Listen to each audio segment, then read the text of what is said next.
Graça e paz. Vamos continuar nas leituras na carta do apóstolo Paulo aos Tessalonicenses. Estamos na segunda carta. Vamos ouvir a leitura do versículo 6 até o versículo 15.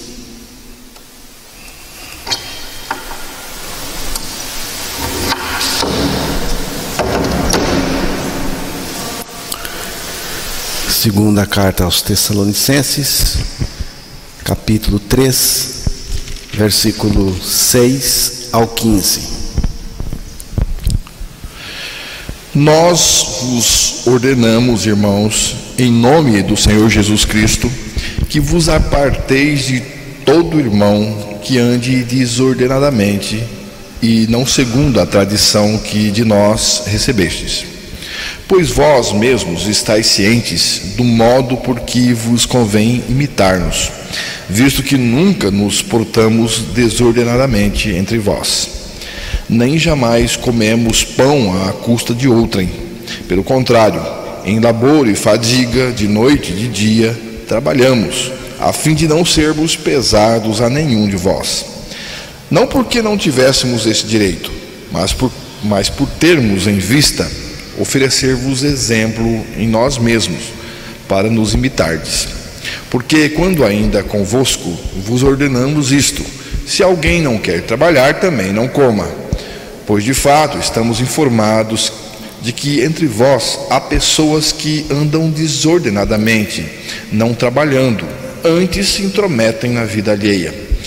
A elas, porém, determinamos e exortamos no Senhor Jesus Cristo que, trabalhando tranquilamente, comam o seu próprio pão. E vós, irmãos, não vos canseis de fazer o bem. Caso alguém não preste obediência à nossa palavra dada por esta epístola, notai-o, nem vos associeis com ele, para que fique envergonhado. Todavia, não o considereis por inimigo, mas adverti-o como irmão. Que Deus revele a sua palavra aos nossos corações.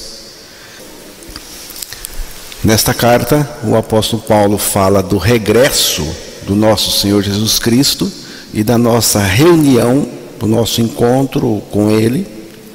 Fala também da apostasia, da grande revolta contra Deus, da revelação do homem do pecado, o anticristo. Fala também do dia do Senhor, a grande tribulação. Fala dos irmãos amados no Senhor, escolhidos por Deus desde o princípio para a salvação em santificação do Espírito e fé na verdade. Em seguida, Paulo pede orações aos irmãos e faz exortações. Agora, nessa passagem, Paulo exorta os Tessalonicenses sobre como eles deveriam aguardar pelo Senhor, ou como uma pessoa que está aguardando o retorno do Senhor deve viver e se portar. Uma senhora foi visitar uma pessoa e, chegando à sua casa, foi recebida pela criada, que lhe informou que o seu patrão e esposa estavam viajando, de viagem. A visitante, ao ver a mesa posta para a refeição e a casa limpa e bem arrumada, perguntou: então, a sua patroa vem hoje? A criada lhe respondeu: não sei qual o dia nem a hora que ela voltará, mas conservo tudo pronto para a sua chegada a qualquer momento. É isso, irmãos, em relação a nós e o retorno do Senhor. É exatamente como temos que estar para o momento da chegada do Senhor, limpos, limpos, limpos e em ordem. Mateus capítulo 25, versículo 10, temos aí uma exortação acerca do retorno do Senhor.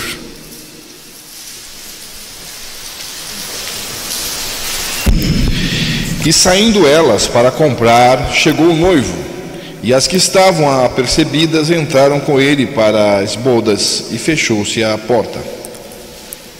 As que estavam apercebidas. A tradução que eu estou aqui usando diz assim: e as que estavam preparadas. Eu gosto mais desta versão. E as que estavam preparadas entraram com ele para as bodas. Você percebe? Estavam preparadas. A questão não é se preparar, mas estar preparado para o nosso encontro com o Senhor. A vinda do Senhor para buscar os seus será repentina e não revelada. Não sabemos o dia nem a hora, mas sabemos com certeza que Ele virá. Esse dia está próximo, está perto, mas não está revelado para nós o dia em que o Senhor virá nos buscar. Por isso, cada dia é de maior importância para nós. Cada dia é de maior importância para aqueles que verdadeiramente aguardam pelo Senhor. Mas o Senhor também não quer que os seus verdadeiros discípulos estejam preocupados, inquietos, nervosos por causa da sua vinda. Ele quer que estejamos preparados espiritualmente, enquanto cumprimos os nossos deveres cotidianos. O que significa estar preparado espiritualmente? Significa nascido de novo, nascido de Deus em Cristo. Jesus respondeu: em verdade lhe digo, que se alguém não nascer de novo, não pode ver o reino de Deus. Não pode. Não insista em entrar no reino de Deus, ver o reino de Deus de outra maneira, a não ser pelo novo nascimento. Jesus disse que se não nascer de novo, não pode ver o reino de Deus. Evangelho de João, capítulo 3, versículo 3. Nascer de novo é ser nascido de Deus, com a vida do alto, com a vida que vem de cima, com a vida de Deus, com a vida de Cristo. Segundo as Escrituras, a palavra de Deus, nascer de Deus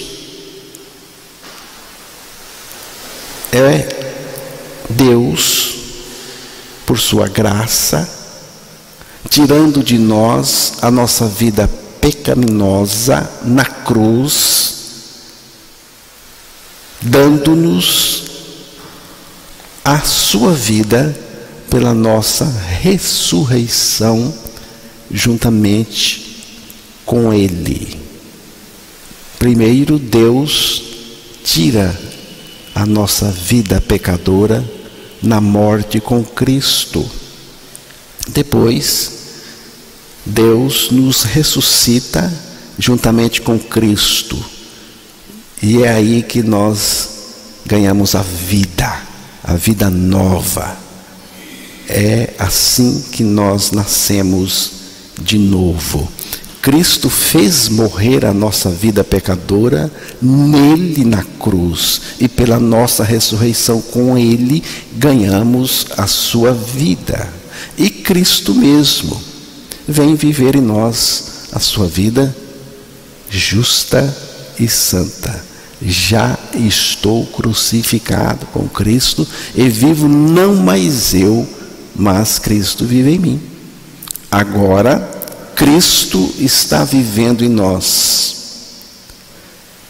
Cristo está vivendo em nós a vida do alto, a vida de cima, a vida celestial, a vida espiritual, a vida eterna, a vida de Deus, a vida de Cristo. Portanto, creia na palavra de Deus que afirma a sua morte e ressurreição em Cristo, e terá o Filho de Deus vivendo no seu interior. Com esta experiência você terá certeza de sua regeneração e poderá confessar que você nasceu de novo e está preparado, espiritualmente falando, para o encontro com o Senhor, para o dia em que o Senhor virá nos buscar. Você pode ter uma religião importante, ser um religioso respeitável, mas se não nascer de novo, não entrará no reino de Deus. Segundo Jesus, o novo nascimento é a nossa única opção. Temos mesmo que nascer de novo. Não tem outra maneira. Só entra para o reino de Deus quem tem a experiência de novo nascimento em Cristo. Se desejar nascer de novo, faça esta oração: creio e confesso que quando Cristo morreu, eu morri. Quando Ele foi ressuscitado, eu também fui. Agora Ele vive em mim a sua vida. Já nasceu de novo? Você tem certeza do seu novo nascimento? É preciso ter segurança desta verdade preciosa do nosso novo nascimento em Cristo.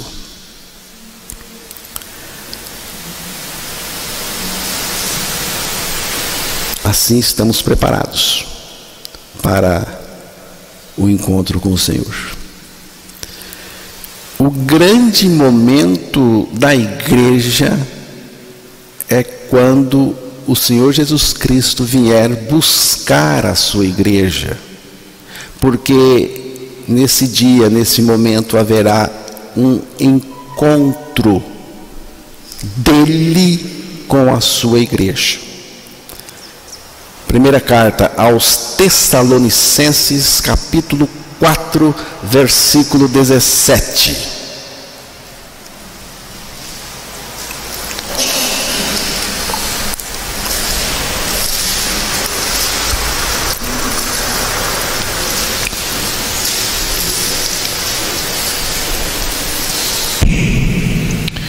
Depois nós, os vivos, os que ficarmos, seremos arrebatados juntamente com eles, entre nuvens, para o encontro do Senhor nos ares. E assim estaremos para sempre com o Senhor. Então eu chamo a atenção aqui para esta expressão: para o encontro com o Senhor nos ares. Para o encontro com o Senhor. O que é maravilhoso aqui é o encontro com o Senhor. Mas você precisa estar preparado. Significa nascido de novo em Cristo. Há uma atitude genuína de expectativa com respeito à vinda do Senhor, da parte daquele que é nascido de Deus. Os cristãos nascidos de novo, que amam o Senhor, amam a sua vinda, se alimentam dessa expectativa diariamente. Será que é hoje que o Senhor virá? Pode ser hoje. Mas isso não pode produzir em nós uma atitude de cruzar os braços e não querer fazer mais nada. Que é o que estava acontecendo com aqueles irmãos, com alguns deles. Pelo contrário, essa expectativa pela volta do Senhor deve nos motivar ainda mais, deve nos envolver ainda mais com as coisas do Senhor e também trabalhar normalmente. Alguns caíram nesse erro de deixar de trabalhar normalmente. Vamos ouvir aí a leitura da segunda carta aos Tessalonicenses, capítulo 3, o versículo 6. Nós vos ordenamos, irmãos, em nome do Senhor Jesus Cristo, que vos aparteis de todo irmão que ande desordenadamente e não segundo a tradição que de nós recebestes. Irmãos, essa atitude, esse comportamento mostrado no texto é um comportamento que não condiz com o Evangelho.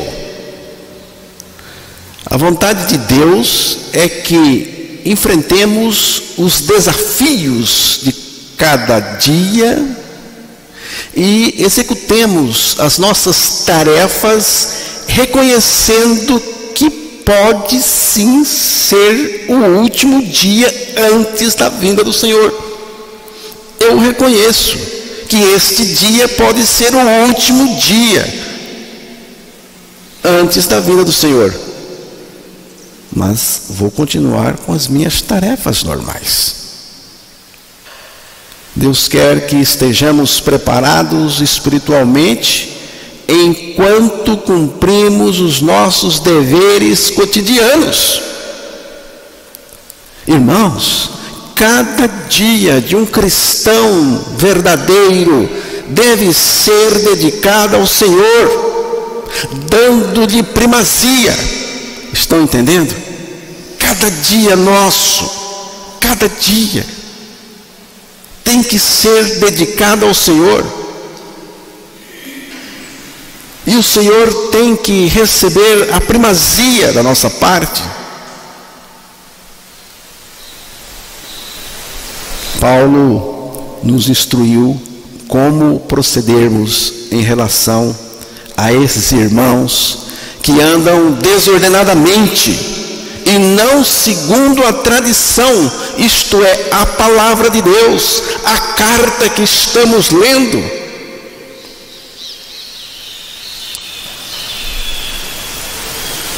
Nós vos ordenamos, irmãos, em nome do Senhor Jesus Cristo, que vos aparteis de todo irmão que ande desordenadamente e não segundo a tradição, palavra de Deus, que de nós recebestes. A instrução está nítida aqui, irmãos. Isso deve ser feito para demonstrar que nós não concordamos com tal procedimento, com tal comportamento. Pelo contrário, reprovamos. E a pessoa desordenada terá a chance de se corrigir. A pessoa terá a chance de corrigir esse comportamento falho. Devemos fazer as coisas que sabemos que é a vontade de Deus. E trabalhar é a vontade de Deus. Como cristãos, a nossa vida deve ter ordem. Deve haver uma atitude respeitosa quanto à palavra de Deus e às coisas de Deus. Esse era o padrão do próprio Paulo. Veja o versículo 7.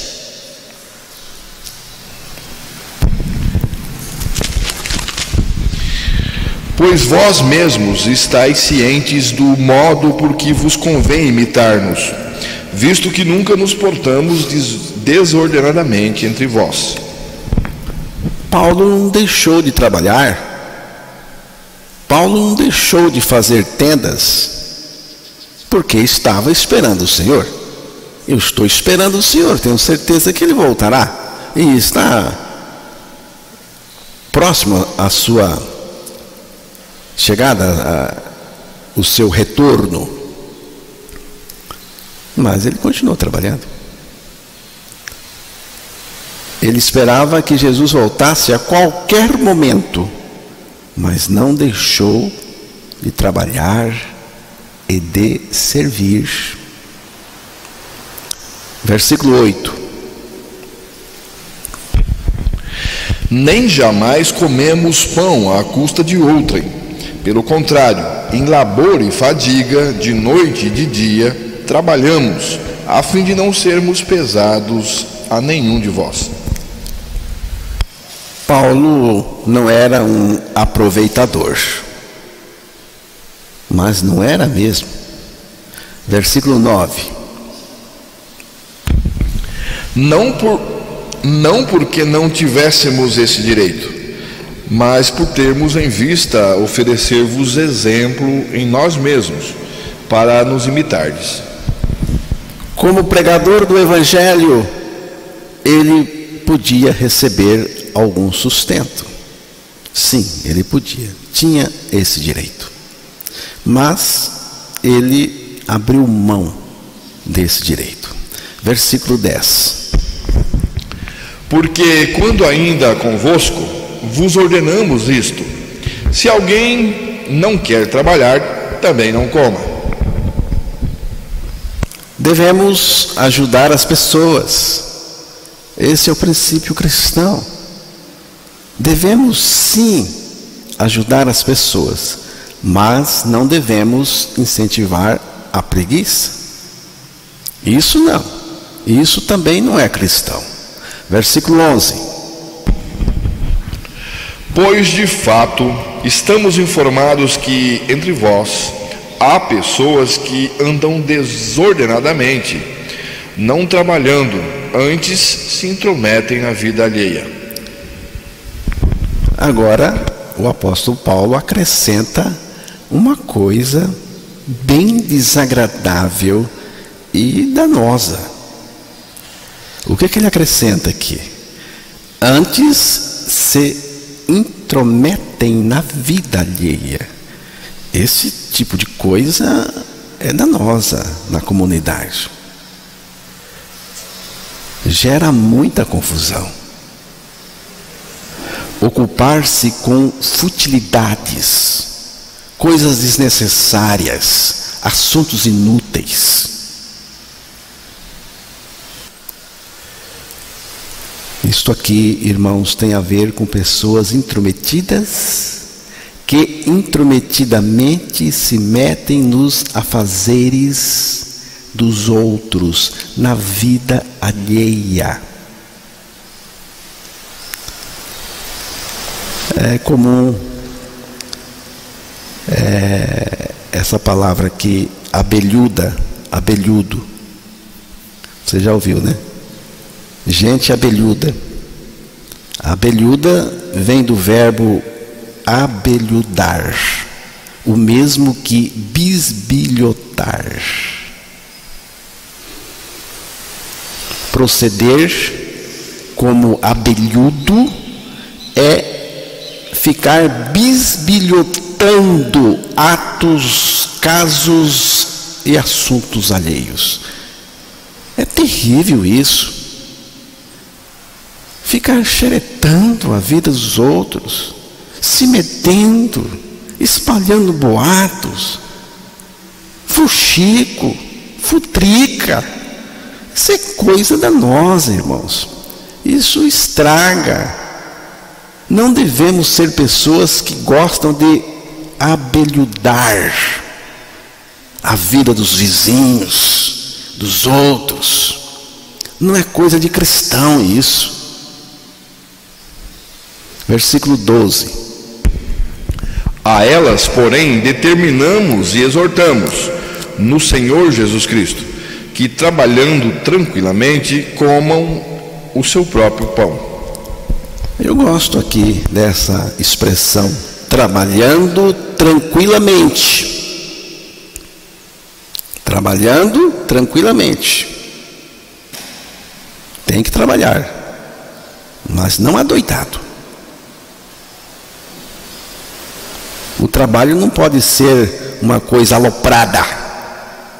Não vai ser bom para você, para sua saúde, para sua família, para tudo. Trabalhar tranquilamente. Trabalhar com tranquilidade.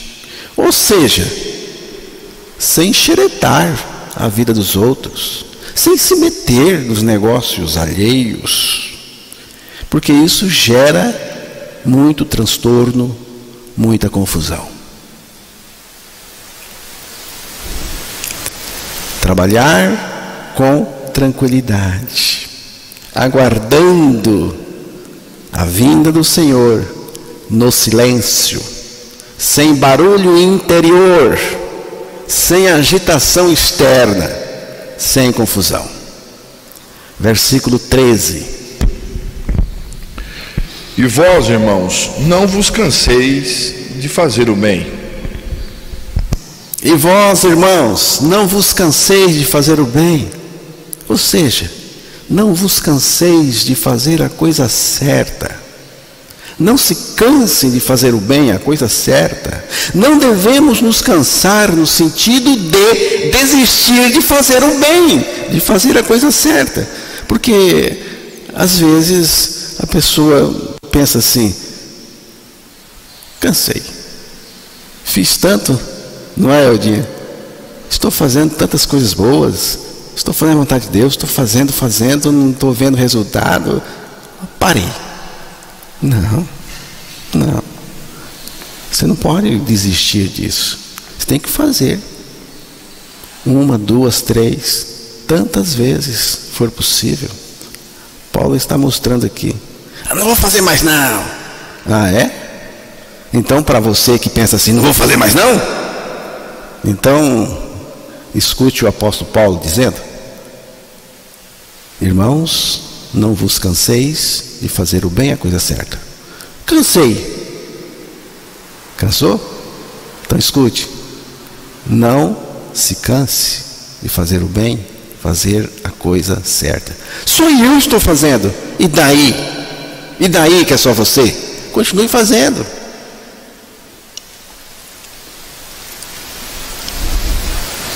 Continuar fiel na tarefa de fazer o bem, fazer a coisa certa, fazer a vontade de Deus. Versículo 14. Caso alguém não preste obediência à nossa palavra dada por esta epístola, notai-o, nem vos associeis com ele para que fique envergonhado. Veja bem. Quanto aquele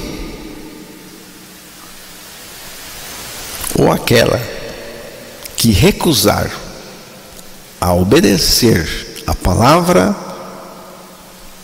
de Deus, a palavra que foi dada através da carta àqueles irmãos.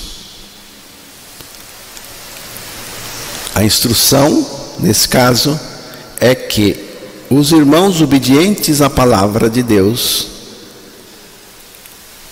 cortem relação com essas pessoas. Suspendam a comunhão social com eles. Ah, mas não quero nem saber se tem mas, se não tem mas. Eu quero saber que a instrução é essa e é isso que eu vou fazer. Qual o objetivo disso? Qual a razão disso? Para que fique envergonhado, caia em si e seja corrigido. Irmãos, o objetivo é constrangê-lo a corrigir o seu modo errado de agir e proceder. O objetivo é sempre a restauração da pessoa.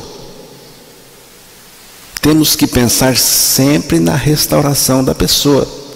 Temos que gastar até o último cartucho. Temos que gastar até a última chance na tentativa de restaurar tal pessoa. Versículo 15. Todavia não o considereis por inimigo, mas adverti-o como irmão. Todavia, não o considereis por inimigo, mas adverti-o como irmão. Você vê? Não é tratar a pessoa com espírito de amargura, nem com inimizade. Não é partir para cima com ódio, não, com raiva, inimizade, tratar o outro como inimigo. Não. Nesse caso, que estava acontecendo entre os tessalonicenses, Paulo recomenda cautela. Eles estavam sendo corrigidos para poderem esperar o Senhor, mas trabalhando com tranquilidade. Para nós hoje, irmãos, achamos estranho que alguns irmãos de Tessalônica estavam tão ansiosos com a volta de Jesus, ansiosos pela volta de Jesus, a ponto de abandonar suas responsabilidades diárias. Achamos estranho isso. A igreja de hoje, a nossa igreja, a igreja do nosso tempo, não corre esse risco. Mas, lamentavelmente, foi para outro extremo oposto. Estamos tão preocupados em realizar os nossos afazeres em ganhar dinheiro, projeção, que não ligamos mais para o retorno do Senhor. Perdemos aquela emoção, aquela expectativa de esperar o Senhor, de esperar a vinda iminente do Senhor. Hoje há muita correria. Você sabe disso. Correria. Parece até uma largada de Fórmula 1. Correria. Atrás de tantas coisas. E ficamos sem tempo para as coisas que realmente importam. Não é assim? Precisamos corrigir isso também, viu? Precisamos corrigir isso também. E eu espero que isso seja corrigido. Para essa loucura. Para de correria. Estude mais a palavra. Priorize mais as coisas de Deus.